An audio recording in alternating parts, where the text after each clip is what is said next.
Assalamualaikum warahmatullahi wabarakatuh. Kembali lagi di channel Suketirang. Di kesempatan kali ini saya akan bawakan sebuah cerita yang berjudul Dendam Arwah Sulastri. Bagi kalian yang ingin bacanya secara langsung, bisa kunjungi link yang sudah saya sertakan di kolom deskripsi. Sebelum cerita ini dimulai, jangan lupa untuk like, komen, subscribe channel ini, dan juga tekan lonceng notifikasinya, agar kalian semua tidak ketinggalan cerita-cerita terbaru dari kami. Tentunya tanpa berbasa-basi lagi. Langsung saja kita masuk ke ceritanya. Pak Jiman, seusai pesta miras dengan teman-temannya, pulang melalui jalan perbatasan desa yang merupakan sebuah jalan yang sisi kanan kirinya terdapat pohon-pohon rimbun dan sebuah jurang yang dibawahnya sungai. Sungai dinamakan Sungai Kantil Mayit. Sungai yang kata orang-orang sekitar sering tercium aroma bunga kantil. Dan tak lama setelahnya berganti dengan bau busuk yang menyengat di saat-saat tertentu, sehingga jarang sekali ada orang ke situ. Pak Jiman berhenti ketika matanya melihat seorang perempuan berbaju kuning, rok hitam panjang, dengan rambut panjang rapi tergerai. Otak mesum Pak Jiman pun mulai tergerak, apalagi posisinya yang setengah sadar karena minuman keras. Neng, lagi ngapain sendirian di sini? Dari mana? Mau kemana? Tanya Pak Jiman sambil mata nakalnya melihat bentuk tubuh perempuan itu. Habis dari desa sebelah, Pak. Takut jalan sendirian, makanya saya nungguin Bapak biar bisa jalan bareng. Kata perempuan itu datar. Pucuk dicinta, ulam pun tiba. Pikir Pak Jiman. Ini kesempatanku. Kali aja aku bisa mencicipi tubuhnya yang lumayan seksi ini. Walah, ya udah Neng kalau begitu. Pas banget Neng ketemu sama saya. Pak Jiman bersemangat. Iya Pak, ayo anterin saya pulang Pak. Jawab perempuan itu. Ayo Neng. Sambil berjalan mendekati perempuan itu. Kita naik andong itu aja Pak. Tiba-tiba perempuan itu memotong sambil menunjuk ke arah andong. Lah, kok ada andong? Perasaan dari tadi gak ada deh. Pak Jiman berbicara dalam hati dengan penasaran. Ah, mungkin aku terlalu fokus dengan perempuan itu, pikirnya. Ya udah Neng kalau begitu, ayo naik. Lanjut Pak Jiman. Setelah Pak Jiman membantu perempuan itu naik, Pak Jiman pun ikut naik dan duduk berhadapan dengan perempuan itu. Andong pun mulai berjalan pelan. Ngomong-ngomong nama Neng siapa? Dari tadi belum kenalan kita. Kata Pak Jiman membuka percakapan. Tak ketinggalan senyuman genitnya. Saya Sulastri Pak, biasa dipanggil Lastri. Balas perempuan itu dengan senyum. Oh, saya Jiman, tinggal di desa seberang, desa Muara Ujung Wetan Neng. Aduh, sungguh bapak baru melihat perempuan secantik Neng Lastri. Bikin bapak gak bisa tidur nih malam ini. Goda Pak Jiman dengan gombalannya. Ah, bapak bisa aja deh, jawab Lastri dengan datar. Tanpa buang-buang waktu karena takut keburu sampai rumah perempuan itu, Pak Jiman pun melancarkan aksinya. Dia mulai berani memegang tangan Lastri, dan Lastri pun diam saja. Kok dingin banget tanganmu Neng? Tanya Pak Jiman heran. Iya, saya kedinginan Pak, jawab Lastri. Oh, kalau begitu bapak bikin hangat ya Neng, balas Pak Jiman mulai berani belak-belakan. Iya Pak, ucap Lastri masih datar.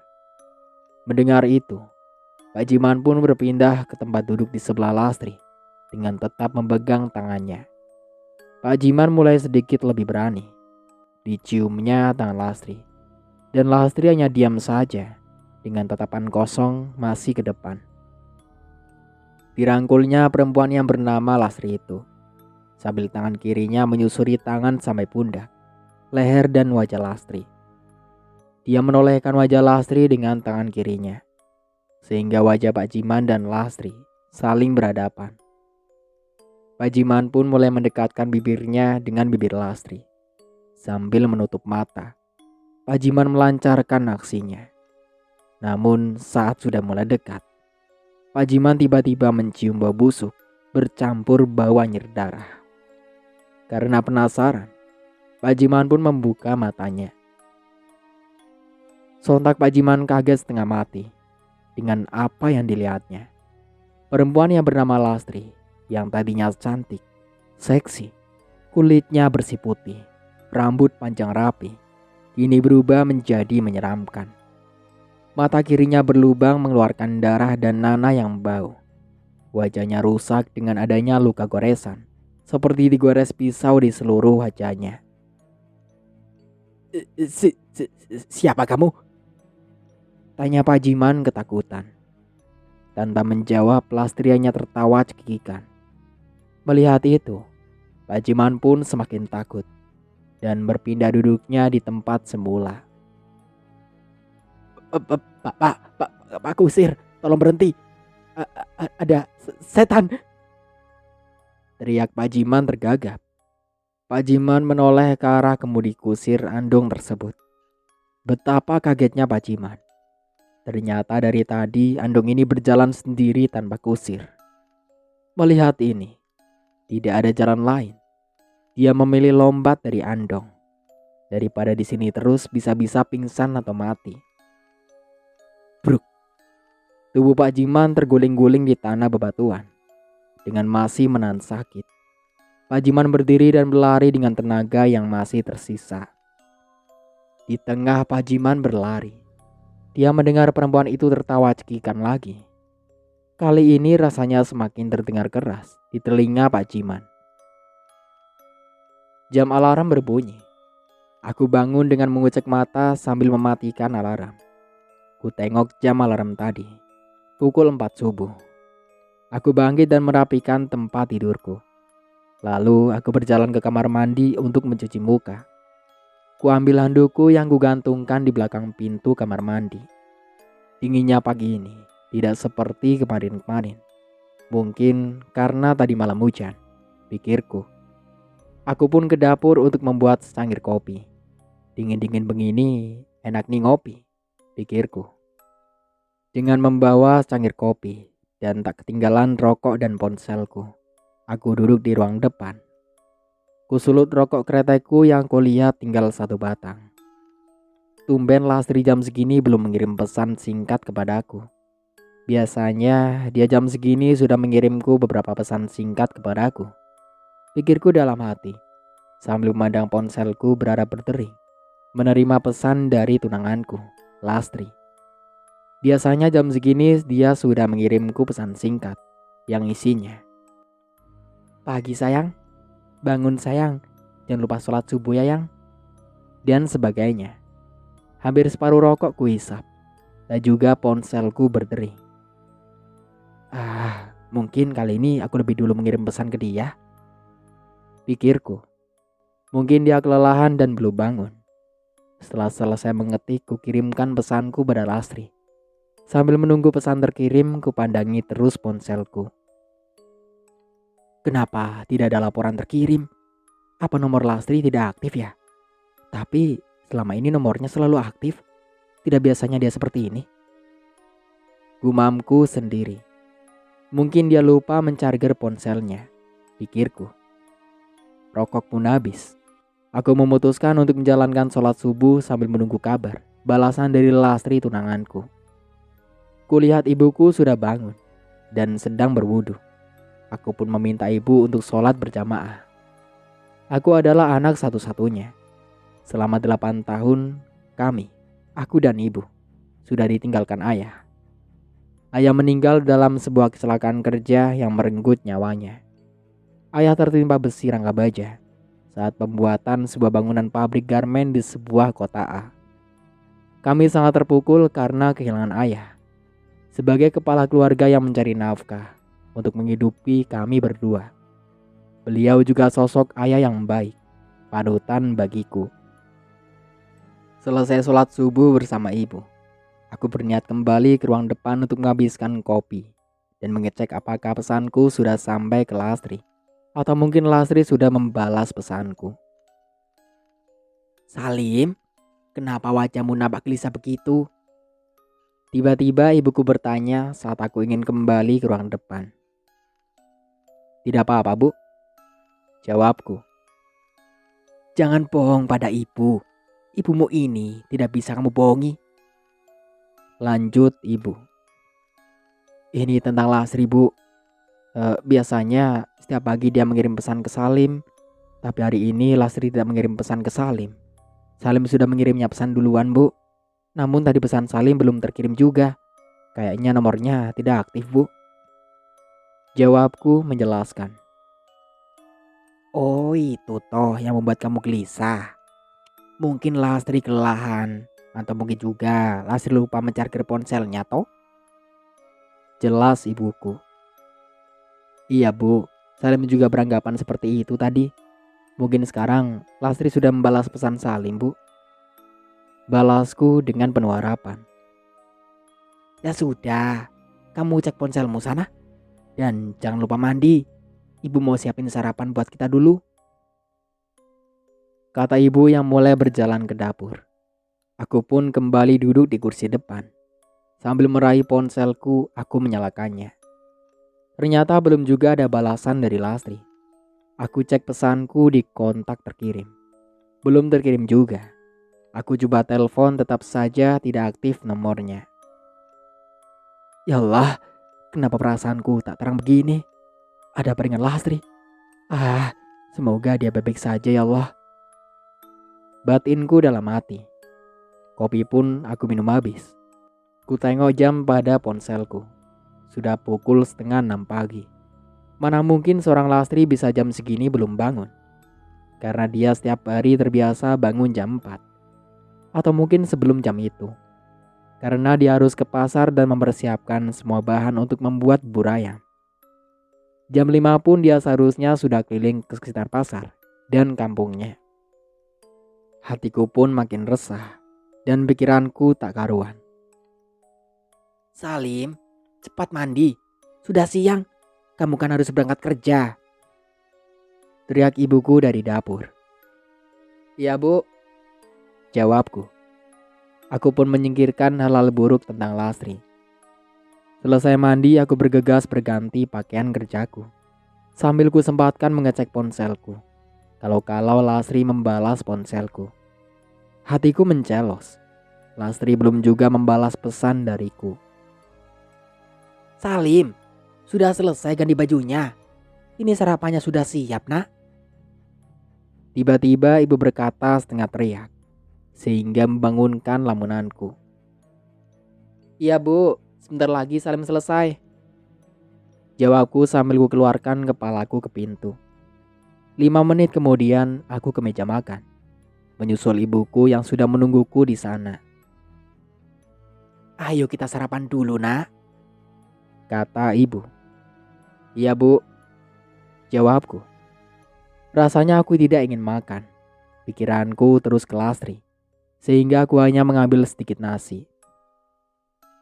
"Tumben, kok sedikit sekali makanmu, Nak? Biasanya banyak kan?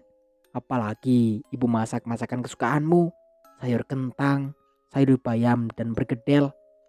Ada apa sebenarnya, Nak? Lastri sudah membalas pesanmu?" tanya ibu yang melihat raut mukaku. Salim seperti tidak nafsu makan, Bu. Salim kepikiran Lastri terus. Jelasku. Lastri belum juga membalas pesanku, Bu. Ponselnya masih saja tidak aktif. Sambungku lagi.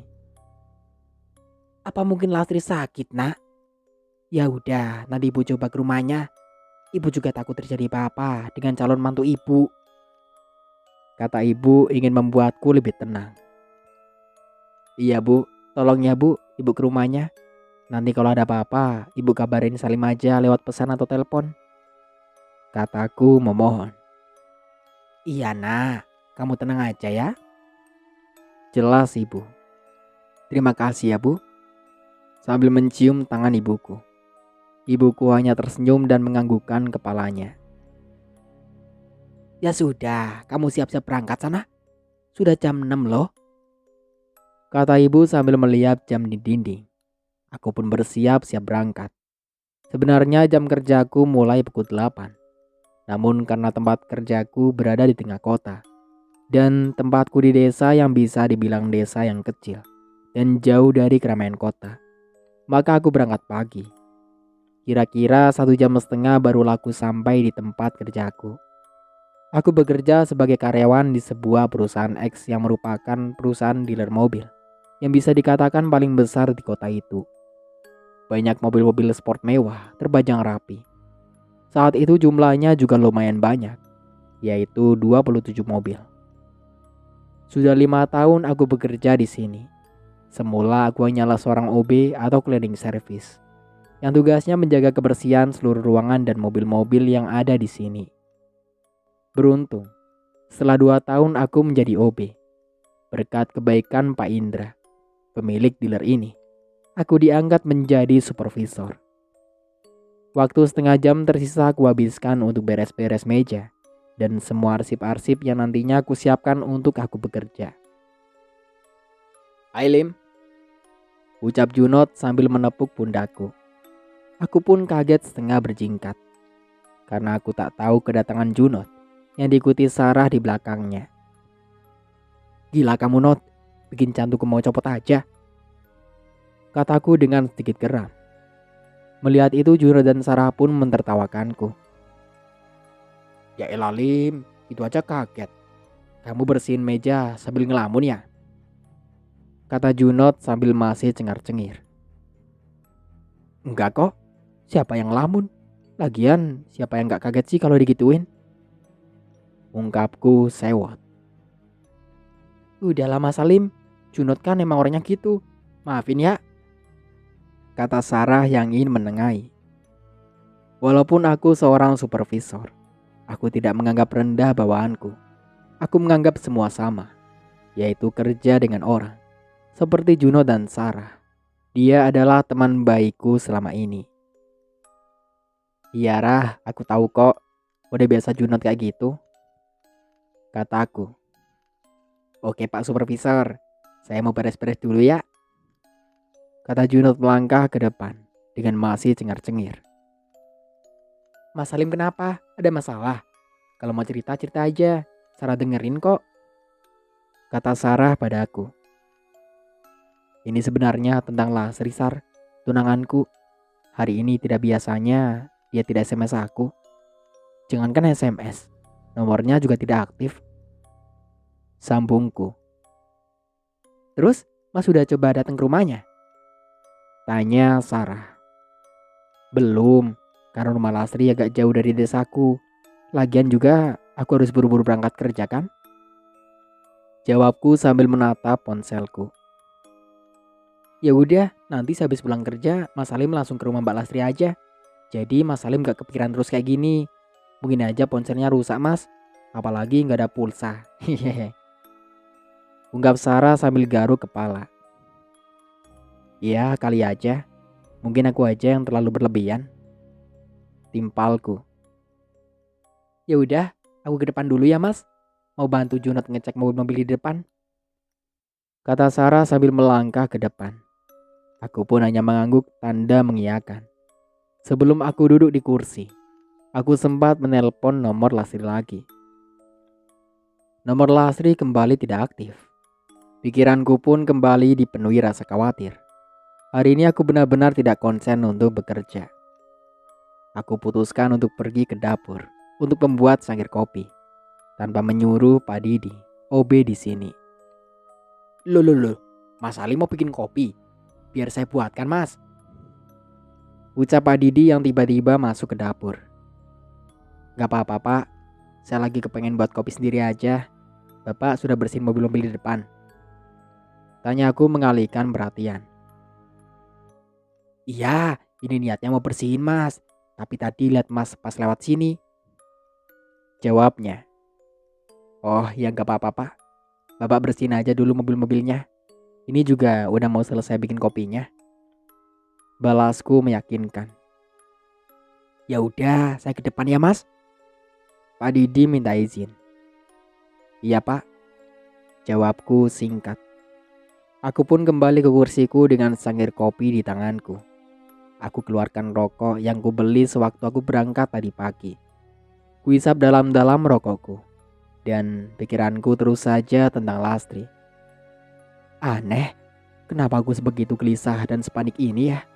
Hatiku seakan tidak enak. Seperti terjadi sesuatu dengan Lastri.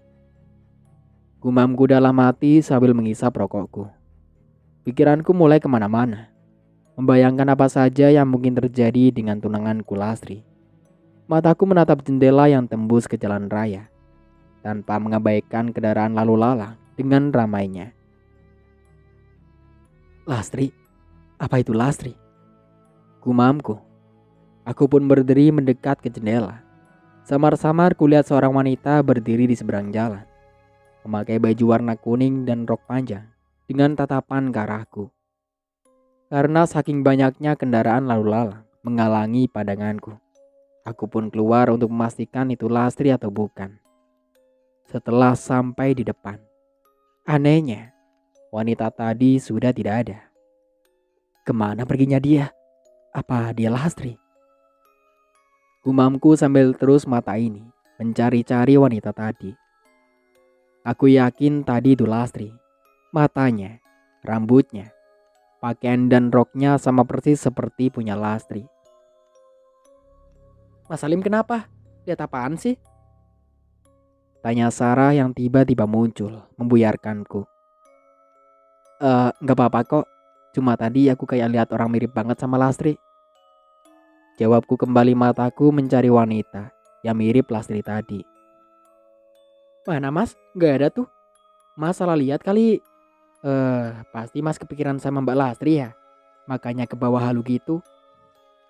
Kata Sarah menjelaskan. Mungkin juga ya Sar. Yaudah, aku mau masuk ke dalam lagi ya. Kataku sambil berjalan ke dalam. Jam seakan lama sekali berputar.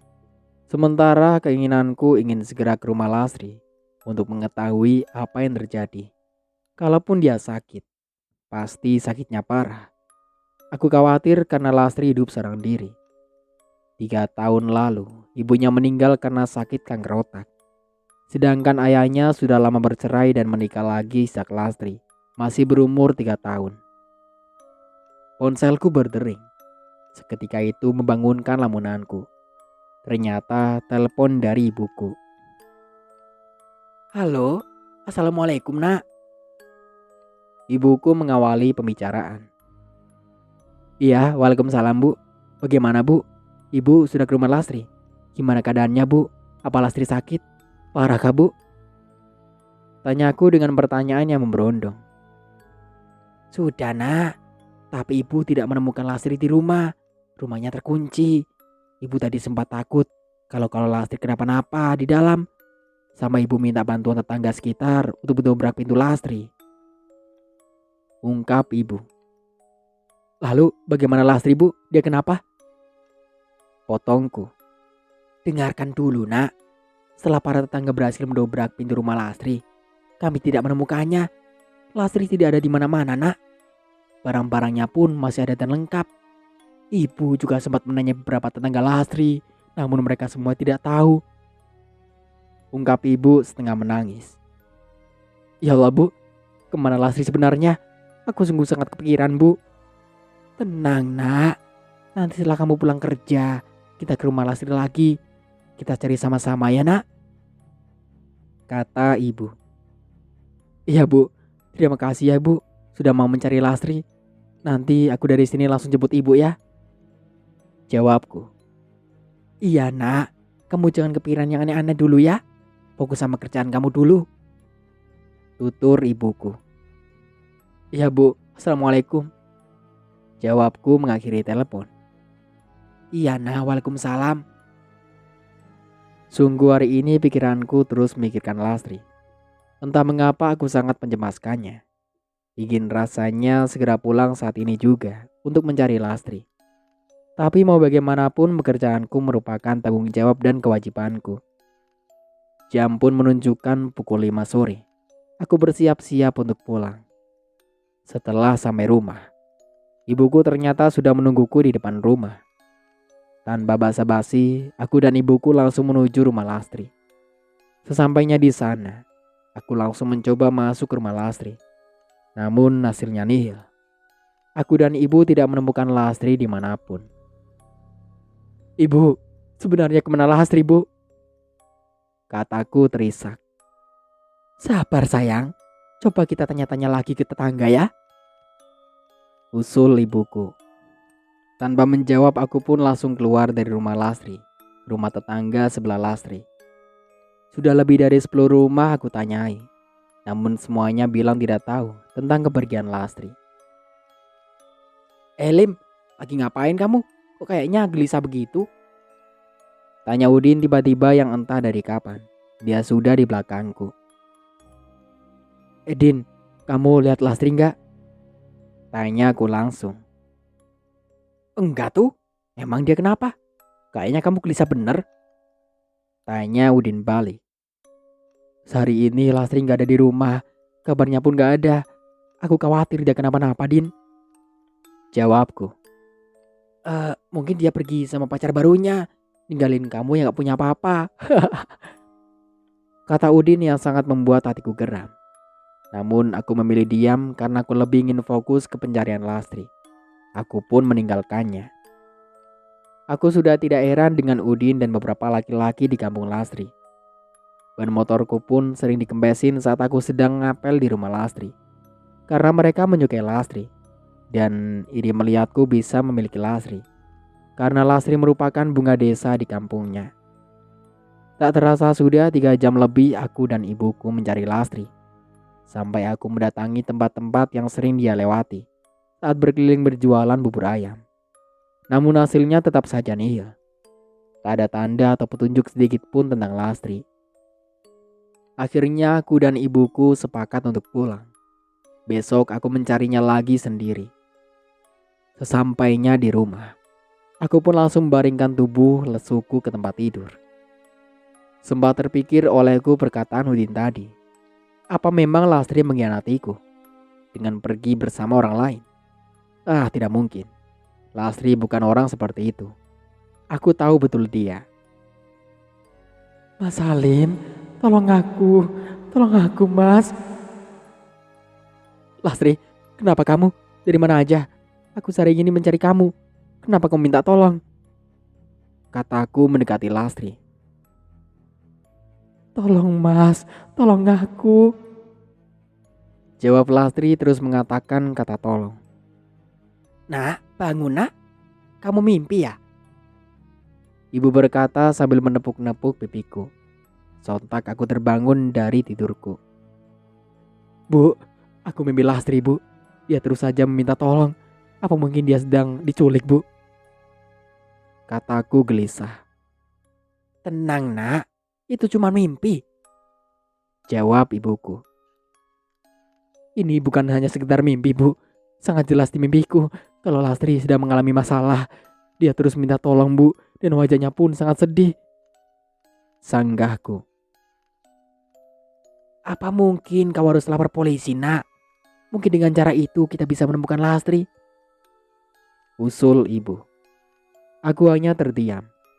Mengingat mimpiku barusan tentang Lastri, aku sangat yakin bahwa Lastri sedang dalam kesulitan dan membutuhkan bantuanku. Apa aku hanya berdiam diri saja di sini? Dan kalaupun aku harus menolongnya, aku harus kemana? Sedangkan aku tidak tahu Lastri ada di mana.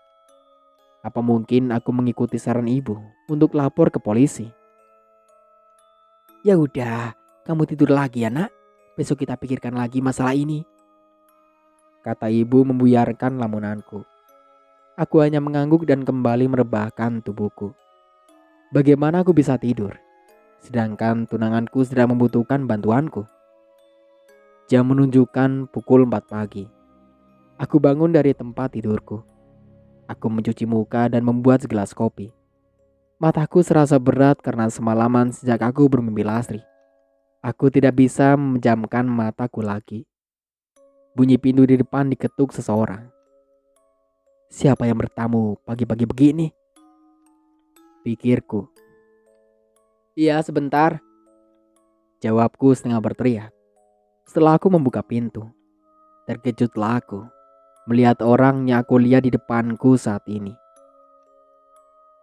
Lastri sayang, kataku pelan, setengah terkejut setengah bahagia. Tanpa bertanya lagi, aku langsung memeluknya. Air mata pun tak terasa menetes. Bagaimana tidak? Wanita yang sangat aku cintai ini, yang selama 1 hari tidak ada kabar dan aku cari-cari, sudah berada di sini, di pelukanku. Selama 1 menit lebih aku memeluknya. Kuhapus sisa air mataku, lalu kusudahi pelukanku itu. Sayang, kau kemana aja? Kenapa tidak ada kabar apapun darimu? Aku mencari-carimu hampir di seluruh desamu. Kau baik-baik saja kan? Tanyaku. Tolong aku, Mas. Tolong. Jawabnya kaku. Tolong apa sayang? Tadi malam aku bermimpi tentangmu. Di mimpiku kamu juga terus minta tolong. Sebenarnya ada apa ini? Kamu dijahatin seorang. Siapa? Kenapa wajahmu pucat begini? Jelaskan pada aku sayang. Kataku berharap Lastri menjawab semua pertanyaanku yang dari tadi tidak dijawab. Bukannya menjawab pertanyaanku, Lastri hanya diam dengan tatapan kosong. Dia lalu berputar balik membelakangiku dan melangkah menjauhiku. Melihat itu, aku pun berusaha mengejarnya. Namun tiba-tiba saja Lastri hilang, lenyap entah kemana. Lastri, sayang, kemana kamu? Aku berteriak sambil terus mencarinya. Salim, sedang apa kamu di sini? Ibu dengar kamu sebut-sebut nama Lastri barusan. Apa Lastri barusan kesini? Tanya ibuku dengan sedikit mengagetkanku. Iya bu, tadi Lastri kesini. Tapi setelah aku menanyainya, Lastri justru bilang minta tolong seperti di mimpiku bu. Terus dia pergi begitu saja, tanpa mengatakan apa-apa pada Salim. Saat Salim kejar Lastri, dia sudah menghilang entah kemana. Jelasku pada ibu. Kok aneh ya nak? Kenapa Lastri jadi seperti itu? Tanya ibuku lagi. Entahlah bu, Salim bingung dengan semua kejadian ini. Jawabku sambil menundukkan kepala. Mungkin Lastri memang sedang ada masalah besar nak. Namun dia belum bisa menjelaskannya padamu. Ayo kita sholat subuh dulu. Kita doakan Lastri bersama. Jelas ibu sambil merangkulku masuk ke rumah. Hari ini aku datang terlambat ke tempat kerjaku. Karena aku sebenarnya enggan untuk berangkat kerja. Tapi aku tidak bisa lari dari tanggung jawabku. Pagi Pak Supervisor, kenapa tuh mukanya sedih gitu? Ucap Junot saat aku berjalan ke mejaku. Aku tak menggubris pertanyaan Junot. Kuletakkan tasku ke meja dan langsung berjalan ke dapur. Pak Didi, tolong buatkan kopi untukku. Ucapku kepada Pak Didi yang sudah ada di dapur. Siap mas, nanti saya antar ke meja mas. Jawab Pak Didi. Iya, makasih pak. Kataku sambil melangkah kembali ke mejaku. Hei Lim, kamu kenapa sih sebenarnya? Cerita dong, siapa tahu aku bisa membantumu. Tanya Junot yang masih di dekat mejaku. Iya mas, benar kata Junot. Siapa tahu kita bisa bantu. Kata Sarah yang tiba-tiba datang. Aku pun duduk. Dengan suara pelan aku menjawabnya. Ini tentang Lastri. Kataku pelan. Lastri tunanganmu yang dulu sempat kau perkenalkan dia denganku dan Sarah. Kenapa dia? Tanya Junot. Aku akhirnya menceritakan semuanya pada Junot dan Sarah. Mungkin dengan aku bercerita pada mereka, beban pikiranku akan berkurang. Aneh, dia bisa menghilang begitu aja.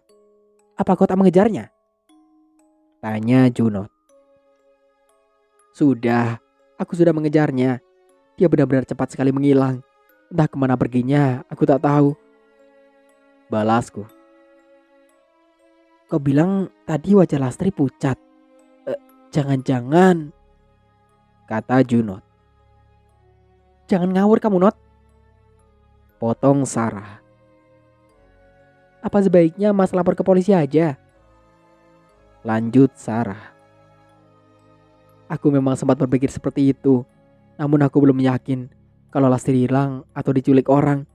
Buktinya tadi pagi-pagi sekali dia ke rumahku. Jelasku. Ya udah Mas, aku dan Junot nanti akan bantu Mas untuk cari Mbak Lastri.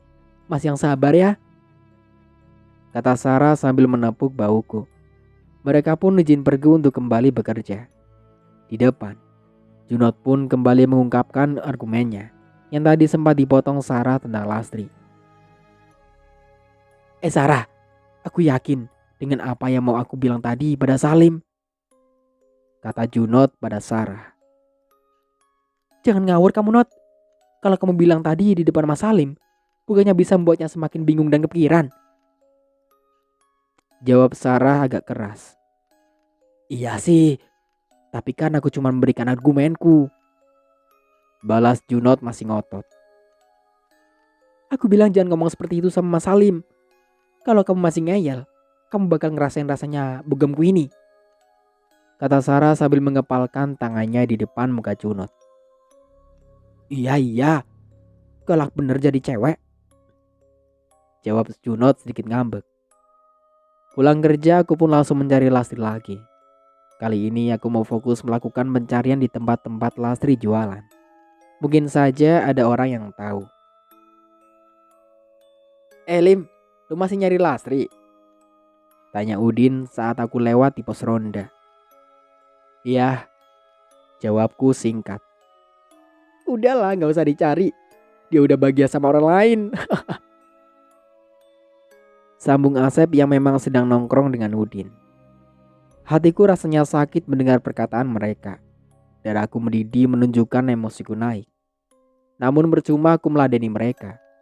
Aku kembali memikirkan Lastri untuk meredam emosiku ini. Aku pun pergi tanpa menanggapi mereka. Malam pun semakin larut. Waktu menunjukkan jam 9 malam. Tak terasa sudah berjam-jam aku mencari Lastri. Namun hasilnya saja tetap nihil. Tidak ada sedikit pun titik cerah tentang perginya Lastri. Orang-orang yang kutanyai termasuk langganan Lastri pun tidak tahu. Aku pun memutuskan untuk pulang. Dengan wajah lesu aku melajukan motorku menuju rumah. Sesampai di rumah, ibu langsung bertanya tentang Lastri padaku. Namun aku hanya menggeleng lesu sambil melangkah menuju kamar. Karena kelelahan aku pun tertidur. Di sisi lain, di kampung Lastri, Udin, Asep, Cayo dan Agus sedang nongkrong sambil meminum minuman keras. Gus, lu beli minuman lagi sono? Udah mau habis nih, kata Udin sambil memberikan uang 100 ribuan kepada Agus. Oke Din, Cayo, temenin gue yuk, balas Agus. Lo takut Gus? Kata Cayo. Enak aja, gue cuma pengen ada temen ngobrol di jalan, biar gak sepi. Ayo cepet, jangan banyak bacot, balas Agus sambil menarik tangan Cayo. Cayo pun pasrah dan ikut Agus untuk membeli minuman. Karena tempatnya lumayan jauh, yaitu di kampung sebelah. Mereka berangkat dengan motor Udin. Di tengah perjalanan, Gus, ada cewek lagi berdiri sendirian noh, kata Cayo tiba-tiba. Sampai Agus pun mengerem motornya. Gila tuh cewek, jam segini ngapain di sini? Tunggu siapa coba? Balas Agus penasaran. Gimana Gus? Kita sikat apa enggak? Kata Cayo. Emang dasar otak mesum lu yuk. Udahlah kita tinggalin aja. Nanti Bos Udin lamaan nungguin lagi. Entar kita juga yang kena damprat. Balas Agus tidak setuju. Karena Cayo tetap bersikeras. Agus pun mengalah dan membiarkannya untuk mendekati cewek itu. Namun baru beberapa langkah, Cayo berjalan untuk mendekati perempuan itu. Dari arah sebaliknya terdengar suara geberincing lonceng dan tapak kuda. Benar saja, dari kejauhan terlihat lentera andong yang semakin jelas mendekat dan berhenti tepat di depan perempuan itu. Sial, gagal deh rencana gue. Umbah Cahyo mengamati perempuan itu naik ke Andong. Udahlah yuk, cepat kita jalan lagi, kata Agus sambil menstarter motornya. Ah ya udahlah yuk, jawab Cahyo yang siap membonceng. Namun sialnya motor yang dari tadi starter tidak kunjung hidup. Sial nih motor, kenapa pakai acara macet segala di tempat kayak gini lagi? Tukas Agus. Agus dan Cahyo pun turun dari motor dan mulai memeriksanya. Gus, itu Andong cepet bener jalannya. Seperti kudanya lagi ngamuk. Ucap Cahyo kaget karena Andong itu sudah dekat dengan mereka. Minggir cepat, Andong itu mau menabrak kita. Teriak Agus melompat menghindar. Namun naas, Cahyo yang tidak sempat berlari menghindar, tertabrak Andong dan tubuhnya sempat terseret bersama motor Udin. Melihat temannya yang sudah tidak sadarkan diri, Agus pun memegang pergelangan tangan Cahyo. Namun Agus sudah tak merasakan denyut nadinya. Melihat sahabatnya meninggal, Agus emosi dan berlari ke arah Andong yang sudah berhenti beberapa meter di depannya. Agus bermaksud meminta pertanggungjawaban dari sepemilik Andong tadi. Hei, turun kamu. Temanku meninggal. Kamu harus tanggung jawab, teriak Agus sambil berlari. Namun Agus tak melihat di mana kusir Andong itu. Dia hanya melihat penumpangnya saja, yaitu perempuan tadi. Kabur kemana dia? Kau pasti tahu kemana dia lari, tanya Agus pada perempuan itu. Namun perempuan itu tak menjawab. Melihat Agus pun tidak. Dia hanya menundukkan kepalanya. Kau tuli? Aku bertanya padamu. Kenapa kau diam saja? Kau pasti membantu kusir itu untuk kabur ya? Tanya Agus lagi emosi. Lagi-lagi perempuan itu hanya diam saja. Kepalanya tetap saja menunduk.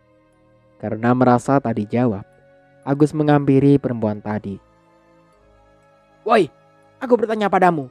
Kenapa kamu tak menjawab? Bentak Agus dari dekat. Perempuan itu mulai menegakkan kepalanya, menoleh melihat Agus. Betapa terkejutnya Agus melihat itu. Sampai mundur beberapa langkah ke belakang hingga terjatuh. Lastri, bukannya kau sudah mati? Tanya Agus tergagap. Namun perempuan itu hanya tersenyum sambil terus matanya melotot melihat Agus tanpa berkedip. Tak lama dia pun tertawa cekikikan, membuat bulu kuduk Agus merinding. Perempuan itu turun dari Andong dan mendekati Agus.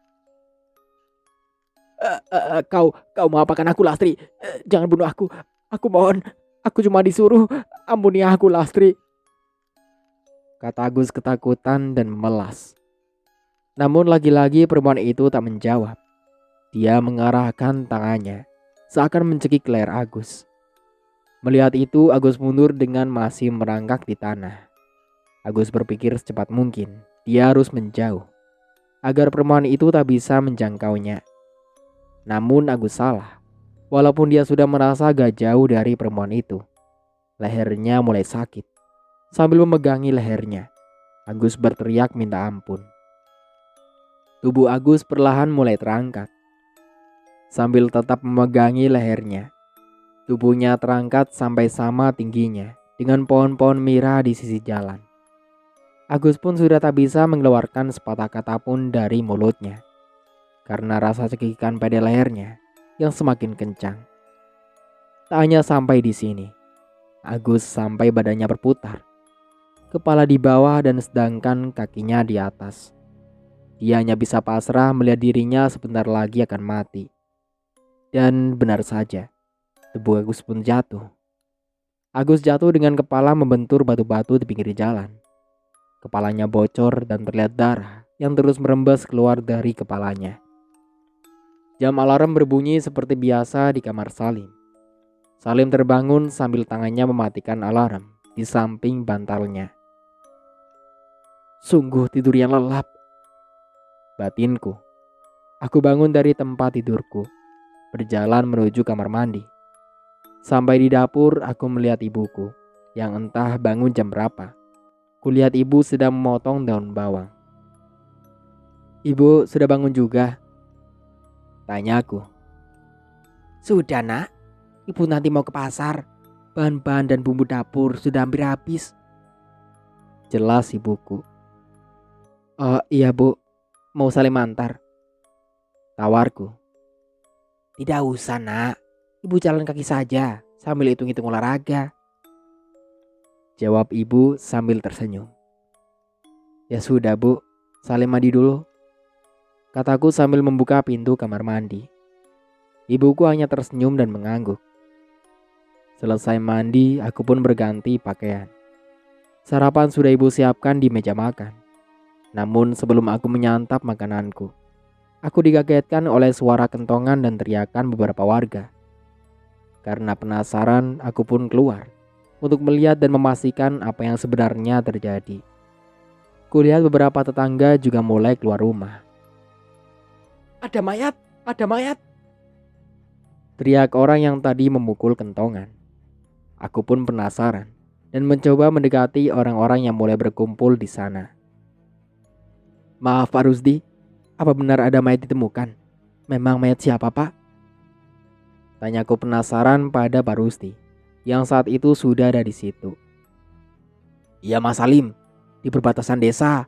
Tadi Pak Karyo sama Pak Trisno pas mau ke ladang melihat dua mayat yang keadaannya sudah mengenaskan. Mas Salim tahu itu mayat siapa? Mayat itu adalah Agus dan Cahyo, pemuda desa sebelah," ungkap Pak Rusdi menjelaskan. "Innalillahi wa inna ilaihi raji'un. Memang mereka meninggal karena apa, Pak?" tanyaku lagi. "Belum ada yang tahu, Mas. Tapi perkiraan karena dibunuh seorang. Ya Mas tahu sendiri kan, mereka berdua kan termasuk pemuda yang perilakunya kurang baik, urakan dan bandel. Mungkin saja mereka dibunuh oleh musuhnya," jawab Pak Rusdi. "Mending sekarang kita lapor polisi saja, Pak. Keluarganya juga harus kita beritahu. Untuk masalah pembunuh dan motifnya apa, kita serahkan saja sama pihak yang berwajib," kataku. Aku melihat jam di arlojiku. Waktu masih menunjukkan pukul 5 pagi. Aku pun berniat untuk ikut dengan warga. Toh masih jam segini, masih ada lumayan banyak waktu sebelum berangkat kerja, batinku. Kami pun sepakat untuk membagi rombongan menjadi 3. Pak Mamat, Pak Trisno, Pak Karyo ke kantor polisi untuk melapor. Karena Pak Trisno dan Pak Karyo adalah saksi penemuan mayat tersebut. Pak Maman dan Pak Sutar ke rumah keluarga Cahyo, sedangkan aku dan Pak Rusdi ke rumah keluarga Agus. Dan sebagian warga ke lokasi penemuan mayat untuk menjaga dan mengamankan lokasi tersebut sebelum pihak yang berwajib datang. Perkiraanku dan Pak Rusdi tepat. Sesampainya di rumah keluarga Agus, pihak keluarga belum mengetahui kejadian ini. Sontak mereka semua kaget. Ibunya seketika meledak tangisnya, meraung-raung dan akhirnya tak sadarkan diri. Melihat itu, kami pun menunggu keadaan sedikit tenang. Setelah agak tenang dan ibunya Agus mulai sadar, kami mengajak mereka ke lokasi kejadian. Sesampainya di tempat kejadian, yang kami lihat sudah tampak ramai. Beberapa polisi pun sudah ada di sana. Mayat Agus dan Cahyo langsung dievakuasi. Tak lupa sekeliling lokasi diberi pagar garis kuning untuk selanjutnya olah TKP. Isak tangis dan jerit pecah dari kedua keluarga korban. Tak terasa sudah jam 6. Aku pun memutuskan untuk pulang, bersiap untuk berangkat kerja. Ku ambil tas dan helm dan langsung berangkat mengendarai motorku. Setengah jam lebih aku pacu motorku di jalan desa. Baru setelah itu masuk jalan kota. Hari ini tak seperti kemarin-kemarin, yang ramai dan sesekali macet. Mungkin aku berhenti sebentar untuk ngopi. Lagian hari ini jalanan tidak macet, pikirku. Aku pun menghentikan motorku tepat di depan sebuah warung yang termasuk kecil. Namun warung ini dilindungi pohon-pohon di sekelilingnya, membuat sejuk dan merasa nyaman. Ku standarkan motorku dan aku berjalan masuk ke dalam warung tersebut. Kulihat pemilik warung sudah tua. Mungkin kutaksir umurnya sudah 70 tahunan lebih. Ditemani seorang cucu perempuannya yang berumur sekitar 21 tahunan. "Nek, kopi hitam satu ya, sama rokok filternya satu bungkus," kataku pada nenek pemilik warung, sambil tanganku menyomot gorengan yang ada di meja. Maklum, aku tadi tidak jadi sarapan. "Iya nak, tunggu sebentar ya. Jawab nenek. Sari, tolong buatkan kopi untuk masnya ini." Perintah nenek itu pada cucunya. "Baik, Nek," jawab anak itu yang kuketahui namanya Sari. Sepintas aku melihat Sari nampak mirip dengan Lastri. Namun Sari sedikit agak pendek dan rambutnya sedikit lebih panjang dan lurus daripada Lastri. Matanya mirip Lastri, namun dia tidak memiliki lesung pipi seperti Lastri. Melihat Sari, aku pun kepikiran lagi tentang Lastri. "Ini mas, kopi dan rokoknya," kata Sari meletakkan kopi di atas meja. Seketika aku tersadar dari lamunanku. "Iya, terima kasih mbak," jawabku. Aku pun menghisap rokok tersebut. Dengan kondisiku saat ini, hanya rokoklah temanku di saat banyak pikiran seperti sekarang ini. Lagi enak-enaknya menyeruput kopi, nenek pemilik warung berjalan mendekatiku dan berkata, "Sepertinya lagi ada masalah besar nak. Apa tentang tunanganmu yang hilang itu?" kata nenek itu yang sontak membuatku kaget dan hampir menumpahkan kopi yang saat ini kupegang. "Ah, nenek kok bisa tahu? Maaf, sepertinya kita baru bertemu. Apa mungkin nenek kenal dengan ibuku?" Jawabku heran. "Tidak nak, memang benar kita baru kali ini bertemu. Nenek juga tidak mengenal ibumu. Nenek tahu karena membaca pikiranmu." Ucap nenek yang membuatku semakin penasaran. "Itu berarti nenek mengenal Lastri tunanganku?" Tanyaku lagi. "Tidak nak, aku tidak mengenalnya. Dan aku mungkin tidak pernah melihatnya. Nenek punya keahlian lebih dari kecil. Atau orang sekarang menyebutnya indera keenam." Jawab nenek menjelaskan. "Kalau begitu, Nek tahu kemana perginya Lastri tunanganku, Nek?" Tanyaku berharap nenek itu bisa membantuku untuk mengetahui keberadaan Lastri. Namun nenek tersebut malah memalingkan wajahnya menatap jalan. Kutunggu sampai nenek itu menjawab. Namun nenek itu tetap tidak mengucapkan satu kata pun dari mulutnya. "Nek, nenek tahu tidak kemana perginya tunanganku?" Tanyaku mengulangi. Kali ini dia kembali menatapku. "Nanti kamu akan tahu sendiri nak. Bukan sekarang. Waktu yang akan menjawab. Kamu sabar aja." Ucap nenek yang semakin membuatku bingung. "Memang ada apa, Nek? Kok aku tidak boleh tahu sekarang?" Tanyaku lagi. Aku pun mulai menceritakan pertama kali saat Lastri hilang dan tak ada kabar. Mimpiku yang melihat Lastri minta tolong. Sampai Lastri ke rumahku dan mengatakan hal yang sama seperti di mimpiku. Juga dengan Lastri yang pergi menghilang begitu saja. "Itu semua baru tanda-tanda awal nak. Semua pasti akan kamu ketahui saat waktunya telah tiba. Maaf, nenek cuma bisa memberitahumu itu nak." Kata nenek sambil berdiri dan masuk ke dalam. Aku pun kembali melamun. Pikiranku semakin bingung dibuatnya. Aku bingung dengan apa yang dikatakan nenek pemilik warung tadi. "Mas, gak usah dipikirin. Kalau nenek bilang seperti itu, pasti semua adalah yang terbaik buat Mas," kata Sari yang tiba-tiba keluar dari dalam. "Apa nenekmu sering begitu kepada semua orang yang dilihatnya sedang ada masalah?" Tanyaku. "Ya memang tidak semua sih mas. Cuman yang benar-benar mengalami masalah yang besar saja. Kadang nenek menjawabnya secara langsung.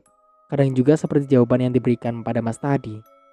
Tapi selama ini perkataan dan penglihatan nenek selalu benar." Jelas Sari yang membuatku bingung.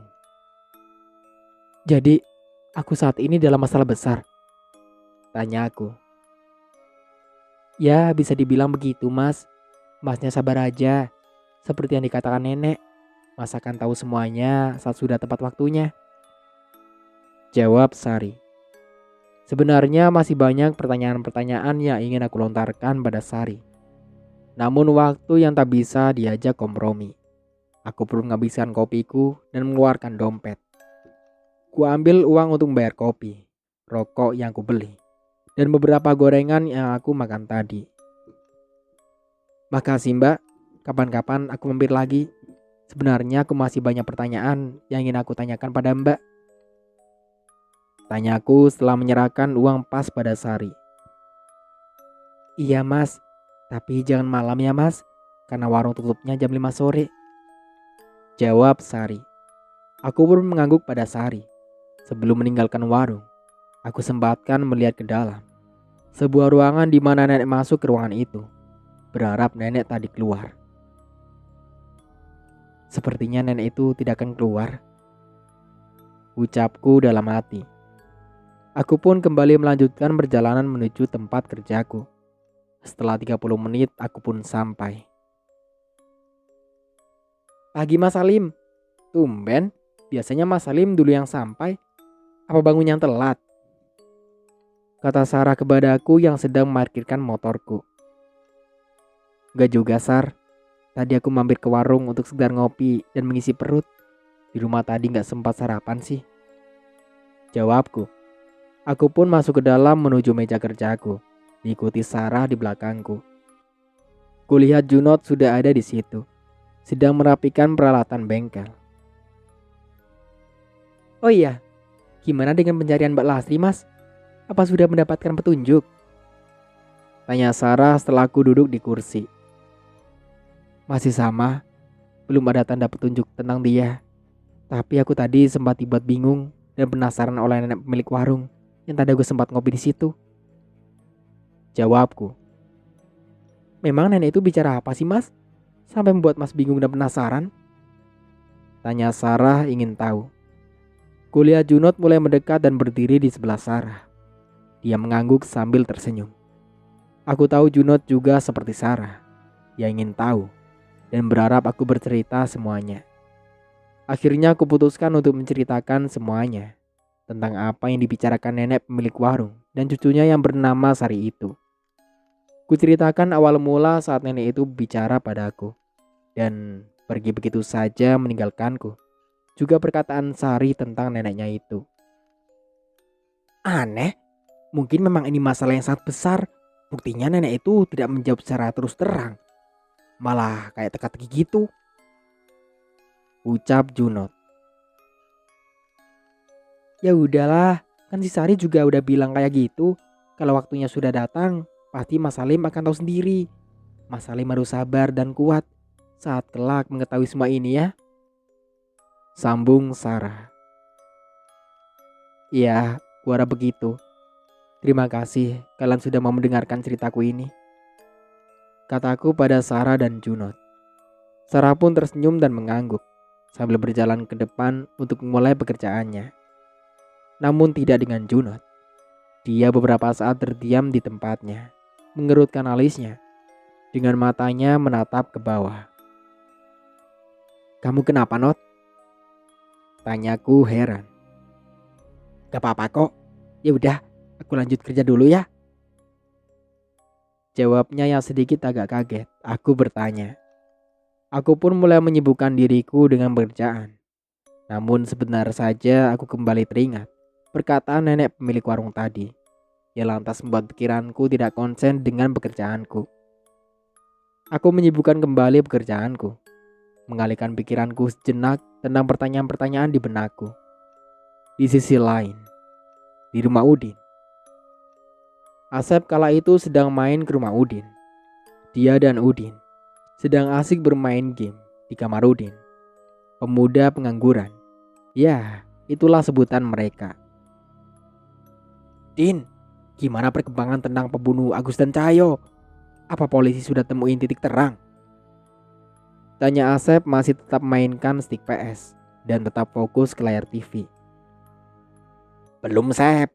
Tadi si polisi udah olah TKP. Ya aku denger, memang Agus sama Cahyo memang sengaja dibunuh. Jawab Udin. Kira-kira siapa ya, Din? Apa mereka punya musuh? Kalau betul begitu, musuh mereka musuh kita juga dong. Karena hampir setiap hari mereka bareng terus sama kita. Balas Asep. Kalau gue tahu, udah dari tadi gue lapor ke polisi. Lo jadi anak bego banget tanyanya. Emang kalau bener mereka musuh kita juga, terus mau ngebunuh kita juga gitu? Tanya Udin. Ya bisa jadi, Din. Gue jadi takut. Apa jangan-jangan? Kata Asep sedikit merinding. Cemen banget lu. Seakan-akan lu baru tau gue. Orang nomor 1 di kampung ini yang pandai ilmu silatnya. Ucap Udin menyombongkan diri. Iya gue tahu. Nah kalau gue kagak punya ilmu apa-apa, Din. Balas Asep. Itu urusan lo, bukan urusan gue. Ucap Udin masih sambil tertawa. Kembali ke tempat kerja Salim. Sarah dan Junot sedang makan siang di samping bengkel. Yang di situ memang ada beberapa kursi dan 2 meja.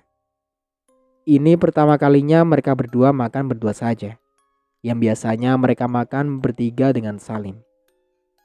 Junot memang dari sebelum jam istirahat sudah mengajak Sarah untuk makan berdua saja. Alasannya ada hal penting tentang Salim yang harus dia bicarakan pada Sarah. Mereka pun mulai makan makanan mereka masing-masing. Emangnya hal penting apa yang kamu bicarakan, Not? Sampai kita harus bicara berdua saja?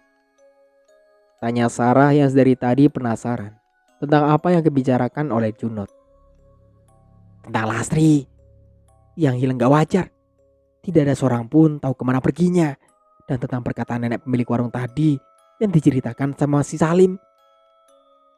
Jawab Junot. Emangnya kenapa? Tanya Sarah. Ya masa kamu gak aneh sih? Aku dari awal itu curiga kalau Lastri udah... Kata Junot terputus ketika Sarah tak sengaja menjatuhkan sendoknya. Kan udah pernah gue bilang, jangan terlalu gampang menyimpulkan deh. Kamu tahu kalau misal Mas Salim dengar apa yang kamu katakan sekarang ini? Balas Sarah yang memotong perkataan Junot tadi. Tapi feeling aku belum pernah meleset. Kamu tahu kan aku berniat mengajak kamu ke orang pintar yang tinggal di desa sebelahku. Kita tanyakan padanya kemana sebenarnya Lastri pergi. Itu pun kalau kau mau. Kalau tidak mau ya terpaksa aku ke sana sendiri. Jawab Junot. Ya ampun, Not. Kamu itu memang ya. Kamu percaya sama dukun? Musrik, tahu tidak? Kata Sarah sewot. Dia bukan dukun, Sar. Dia orang alim, Haji. Pak Haji Asman namanya. Beliau biasanya dimintai tolong oleh warga sekitar dalam masalah-masalah yang dianggap gaib.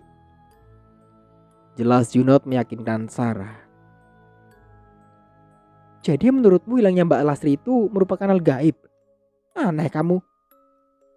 Kata Sarah tak yakin. Iyalah, aku yakin sekali.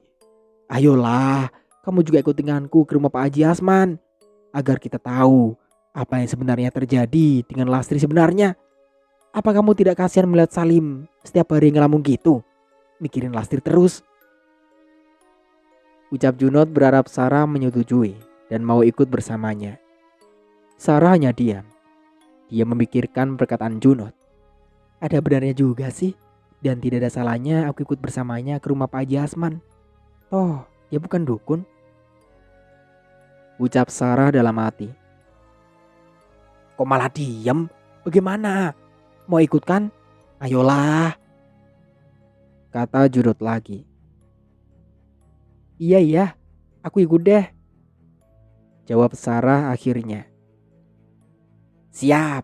Nanti sepulang dari sini kita langsung ke sana ya. Dan jangan sampai Salim tahu rencana kita. Ungkap Junot. Sesuai perkataan Junot, Setelah pulang kerja, kami berangkat ke rumah Pak Haji Asman. Setengah jam perjalanan, akhirnya kami sampai di sebuah rumah yang lumayan besar, bercat putih dengan pikiran kaligrafi, huruf Arab yang dipasang di atas pintu. Assalamualaikum. Junot mengucap salam sambil mengetuk pintu. Waalaikumsalam. Siapa ya? Jawab seseorang dari dalam rumah. Saya Pak Haji, Junot. Balas Junot. Pintu pun terbuka. Seseorang dengan perawakan agak tinggi tersenyum pada kami. Oh, kamu Not. Ayo masuk. Kata Pak Haji yang mempersilahkan kami masuk. Ya, terima kasih Pak. Jawab kami semua. Pak Haji pun mempersilahkan kami berdua duduk. Setelah itu kami duduk disusul dengan beliau. Ada keperluan apa Dek Junot? Tumben main ke rumah Bapak. Ini pacar kamu. Kata Pak Haji pada Junot. Bukan Pak Haji, dia teman kerja saya kok. Iya, maaf, sudah mengganggu nih Pak Haji. Ada sesuatu yang ingin kami tanyakan. Jawab Junot. Sesuatu apa? Coba jelaskan. Kalau memang Bapak bisa bantu, pasti akan Bapak bantu. Katanya sambil tersenyum pada kami. Junot pun menceritakan semuanya. Tentang Salim, hilangnya Lastri, mimpi Salim dan juga perkataan nenek pemilik warung.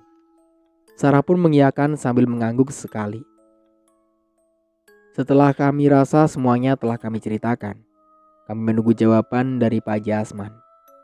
Beliau menghela napas sejenak, lalu tiba-tiba mengalihkan pandang ke pintu. Beberapa saat beliau kembali menatap kami dan mulai berkata, apa yang dibicarakan nenek tadi memang benar. Karena yang dialami dia tadi itu, Bapak juga mengalaminya. Dia sebenarnya dilarang oleh seorang untuk mengatakan pada Salim. Bapak juga sama, diminta untuk tidak memberitahu kalian. Kata Pak Haji yang terpotong saat ada perempuan parubaya yang kami ketahui pembantunya Pak Haji. Pembantunya tersebut membawa 3 cangkir gelas, 2 cangkir kopi dan 1 cangkir teh. Terima kasih Bi, kata Junot diikuti Sarah.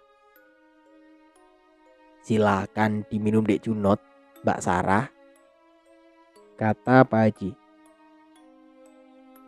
Iya Pak Haji, maaf kalau kami sudah ngerepotin, jawab Sarah. Oh tidak, cuma sekedar kopi dan teh kok, jangan sungkan, ucap Pak Haji yang mulai menyeruput kopinya. Iya Pak, terima kasih, jawab kami hampir bersamaan. Setelah beberapa saat, Pak Haji Asman mulai melanjutkan perkataannya tadi yang sempat terpotong. Tapi Bapak akan tetap mengatakannya karena ini menyangkut nyawa beberapa orang. Dan memang hal ini sudah mulai terjadi. Walaupun semua ini sedikit terlambat karena sudah ada korban nyawa, kata Pak Haji. Maaf, saya tidak paham maksud perkataan Pak Haji. Memang siapa yang melarang Bapak untuk memberitahu kami? Dan tentang menyangkut nyawa berapa orang? Memang mereka siapa Pak? Kata Bapak sudah ada korban. Korban siapa Pak?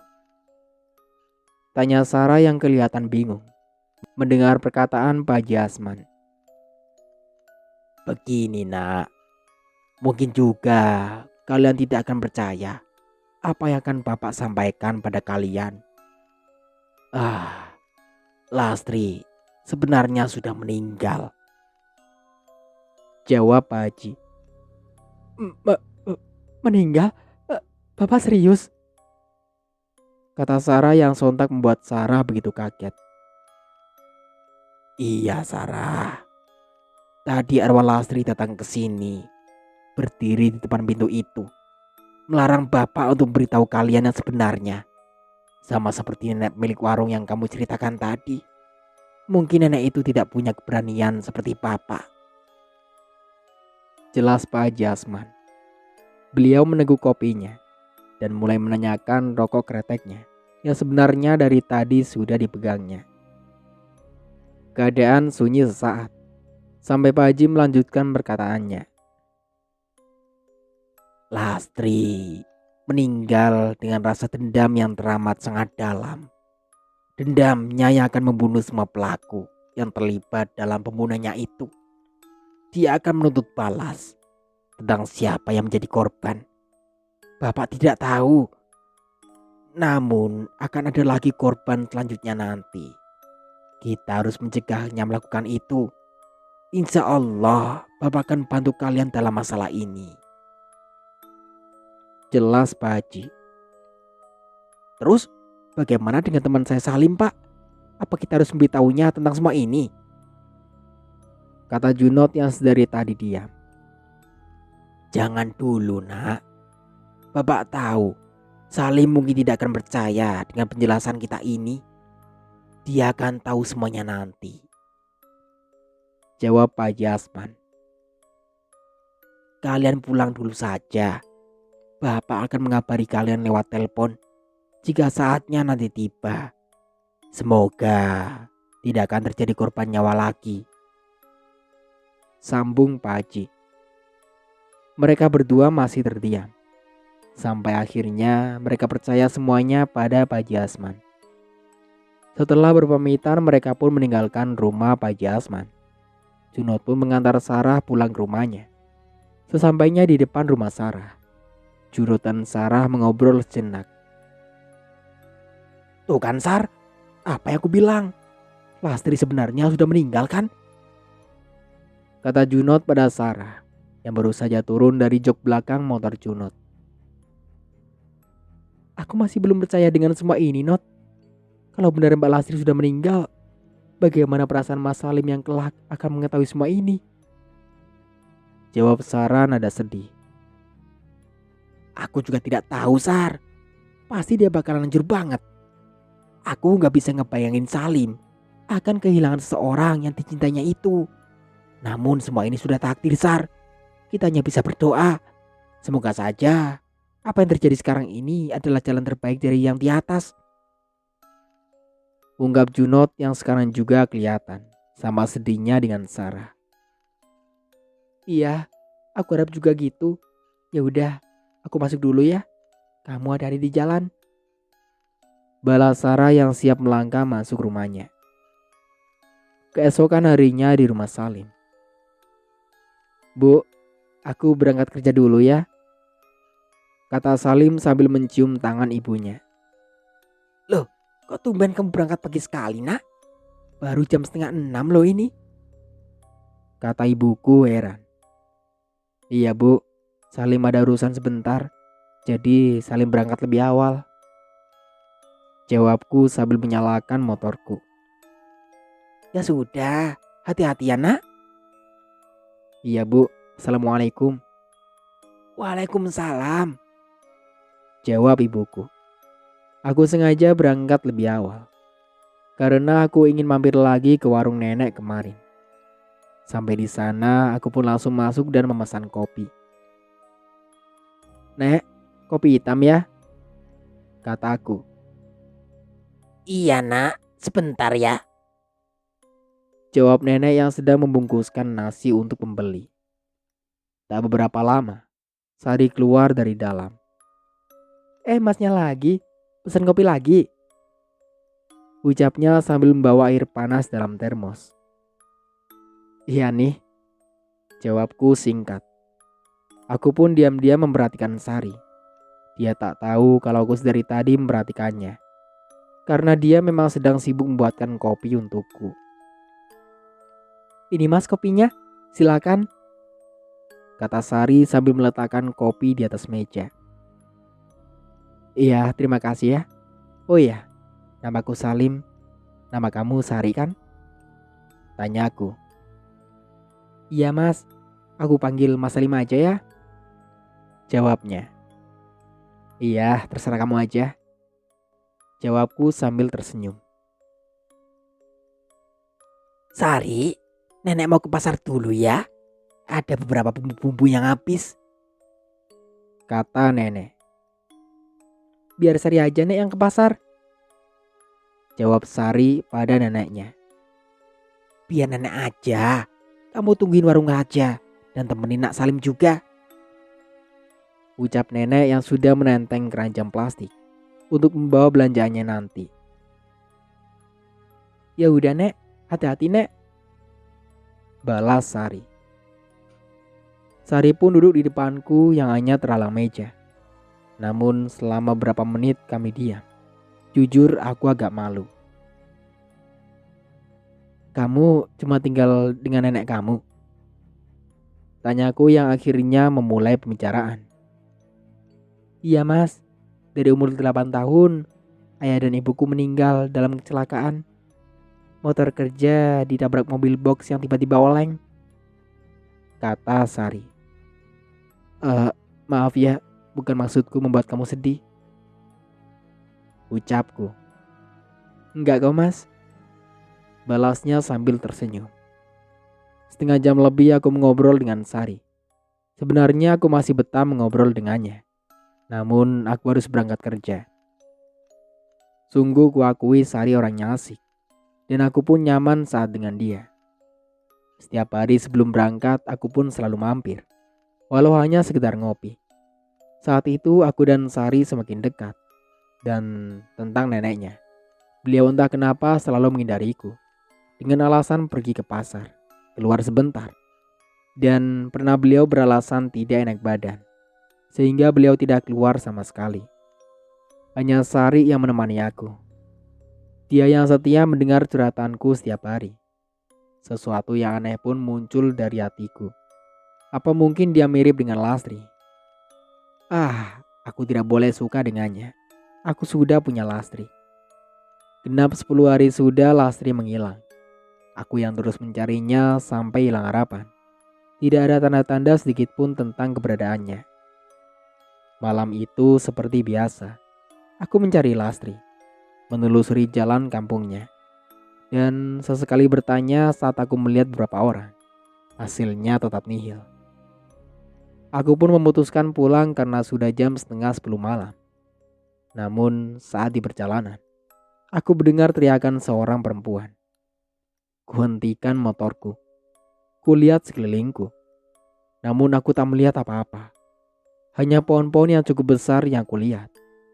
Karena memang jalan ini sudah jauh dari rumah-rumah warga. Aku pun terus memasang telingaku. Berharap suara minta tolong tadi terdengar lagi. Namun setelah beberapa menit, aku tidak mendengarnya lagi. Aku pun memutuskan melanjutkan perjalanan pulang. Saat ingin starter motorku, aku mendengar suara minta tolong itu lagi. Tolong aku. Mendengar itu, aku yakin memang ada seseorang yang membutuhkan pertolongan. Aku baru sadar ada sebuah mobil yang terparkir di pinggir jalan yang lumayan jauh dariku. Sehingga aku tadi tidak melihatnya.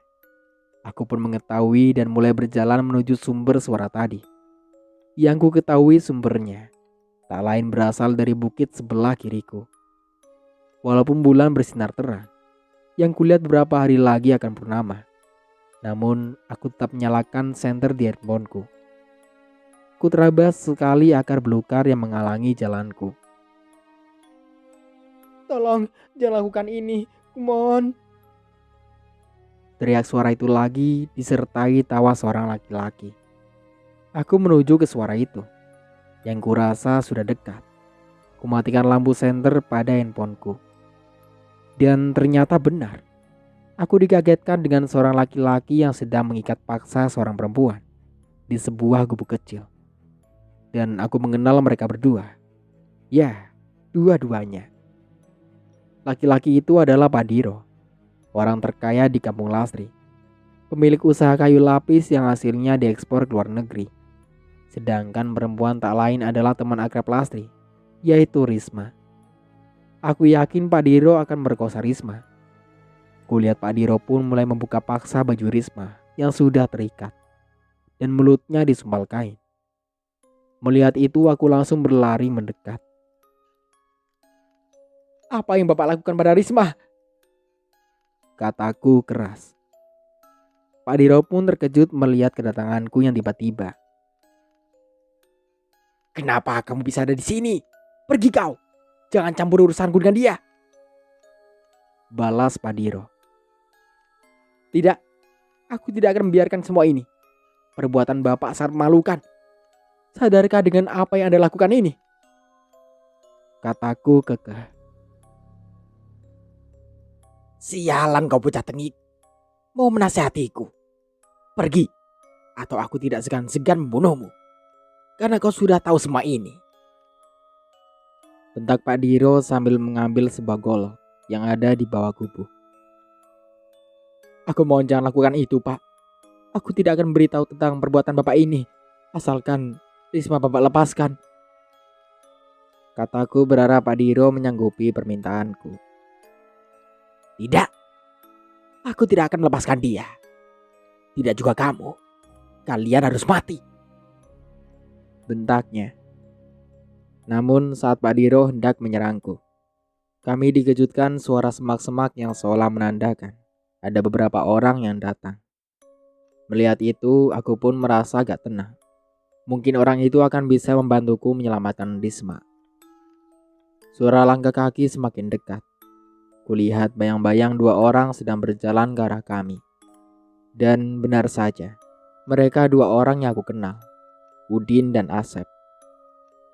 Namun seketika harapanku tadi sirna, karena Udin dan Asep berdiri di samping Pak Diro, sambil masing-masing membawa sebuah golok. Aku mau lihat bisa apa kau sekarang, Salim. Si bocah ingusan. Mereka berdua yang akan membantuku untuk menghabisimu. Kata Pak Diro senang, dengan tatapan sadisnya. Tidak kusangka, ternyata kalian ada di pihak laki-laki biadab ini. Walaupun kalian bertiga, aku tidak akan gentar menghadapi kalian. Dan aku akan tetap menolong Risma. Jawabku mantap. Karena di lain sisi aku memang bisa bela diri sejak aku SMP dulu. Dan sampai sekarang pun, walaupun jarang, aku masih berlatih sendiri. Aku pun mulai mengepalkan tanganku dan bersiap mengambil posisi kuda-kuda. Hanya keyakinan yang ada di hatiku dan keberanian membela kebenaran. Aku sempat berdoa agar aku bisa mengalahkan mereka. Kurang ajar. Bocah ingusan sombong. Seberapa hebat ilmu berkelahimu, kami pasti akan berhasil membunuhmu. Raung Pak Diro yang matanya semakin merah. Silakan saja kalian mau apakan aku. Aku tetap akan melawan dengan segenap tenagaku. Balasku setengah berteriak. Aku suka pemuda tangguh sepertimu. Benar saja Lastri sangat mencintaimu dan bahkan menolak mentah-mentah lamaranku waktu itu. Dan selama beberapa hari, ku dengar Lastri menerima lamaranmu dan kalian bertunangan. Aku merasa jengkel dan aku menyimpan dendam pada tunanganmu itu. Kau tahu, aku apakan dia? Aku culik dan aku menyetubuhinya gak puas. Dan setelah itu, aku berikan tubuhnya ke anak buahku ini untuk mencicipinya juga. Setelah itu kami bunuh dia. Dan aku letakkan mayat Lastri di atas andong yang aku begal pada malam itu juga. Ku lepas kuda itu. Aku gunakan andongnya untuk menaruh mayat Lastri bersama mayat si kusir. Kami dorong andong itu ke jurang, ke bawah sungai Kantil Mayit. Tepat di bawah, di mana ditemukannya mayat anak buahku, Agus dan Cayo. Dan aku sempat berpikir bahwa hantu Lastri lah yang membunuh mereka. Unggah Pak Diro yang sontak membuatku terkejut. Dan darahku seketika mendidih mendengarnya. Sama sepertiku, Risma sama kagetnya denganku. Dengan teriakannya yang tersumpal kain, matanya melotot memandangi Pak Diro. Seakan-akan dia juga sangat marah padanya. Dasar laki-laki biadab. Ternyata selama ini kau pelaku di balik hilangnya Lastri. Aku tidak akan mengampuni perbuatanmu ini. Bentakku yang siap menyerangnya. Namun lagi-lagi ada suara yang membatalkan niatku untuk menyerang mereka. Di kejauhan, tepatnya di bawah, di jalan tempatku menaruh motorku tadi, Kami mendengar bunyi tapak kuda dan loncengnya yang berbunyi sesuai gerakan lari si kuda. Aku sempat melihat mereka bertiga bergidik ngeri. Wajah yang kejam berubah seketika menjadi pucat. Aku tak memalingkan tatapanku ke mereka bertiga. Dengan telinga masih mendengarkan suara tapak kuda yang semakin dekat. Aku tetap waspada kalau sewaktu-waktu mereka menyerangku. Tak lama suara itu berhenti, berganti dengan suara perempuan tertawa dengan keras. Suara itu sontak membuat kami terkejut. Apalagi mereka bertiga yang menggenggam golok di tangannya dengan gemetar.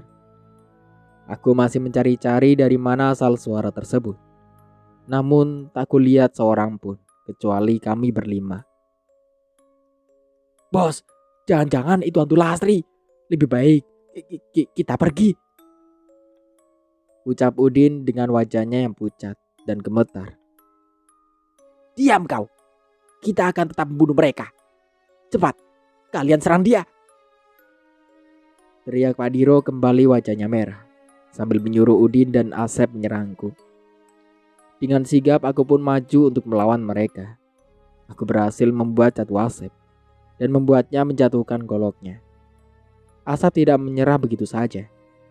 Dia bangun dan kembali menyerangku dengan tangan kosong. Sewaktu aku bergelut dengan Asep, Udin memanfaatkan itu. Dengan cepat dia menerjang ke arah belakangku. Mampus kau, kata Udin yang sempat ku dengar. Aku mendengar bunyi golok berkelebat di udara. Aku tak sempat menghindar dari serangan Udin.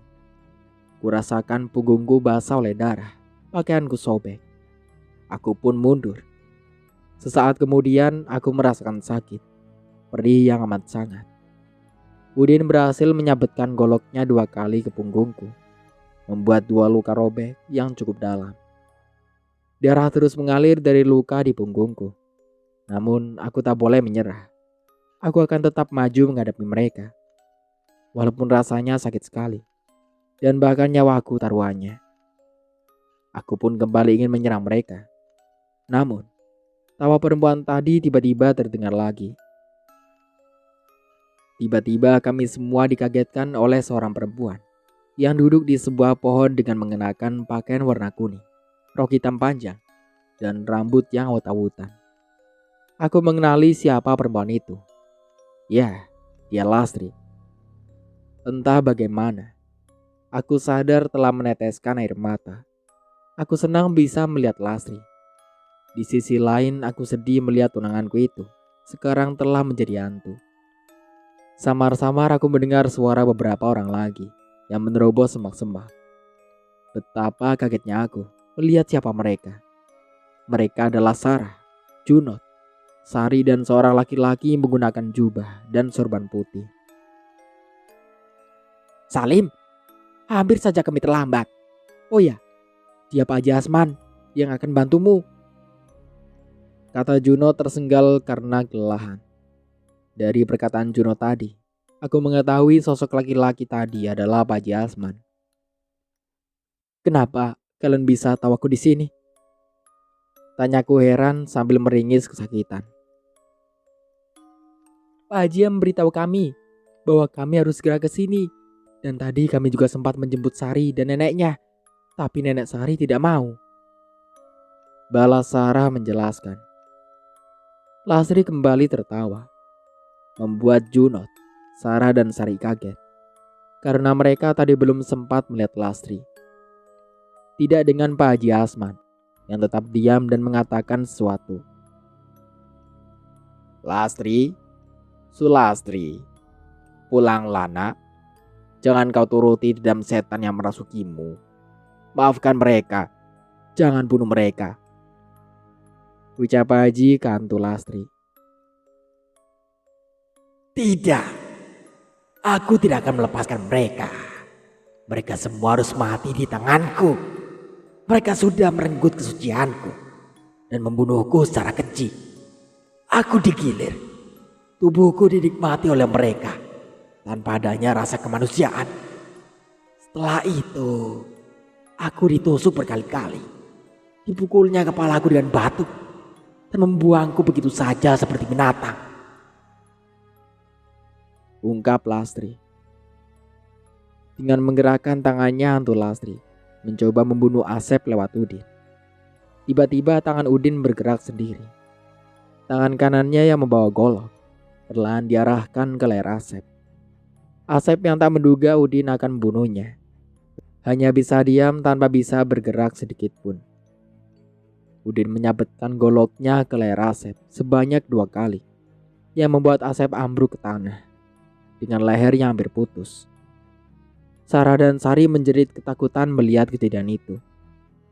Pak Haji yang melihat itu langsung mengucap rapalan doa. Namun Pak Haji kalah cepat. Setelah membunuh Asep, Udin mengarahkan golok itu ke lehernya sendiri, masih dengan arahan tangan Lastri. Udin menggorok lehernya sendiri, disertai teriakan kesakitan Udin. Dia terus menggorok lehernya sampai putus. Melihat itu, tangis ketakutan Sari dan Sarah semakin jadi. Sari memelukku dengan tangan yang masih menutupi matanya. Kulihat Risma yang masih terduduk di gubuk dengan tangan kaki terikat dan mulut disumpal kain pun ikut menangis ketakutan. Allahu Akbar. Tiba-tiba Pak Haji Asman berteriak sambil melempar tasbihnya ke arah hantu Lastri.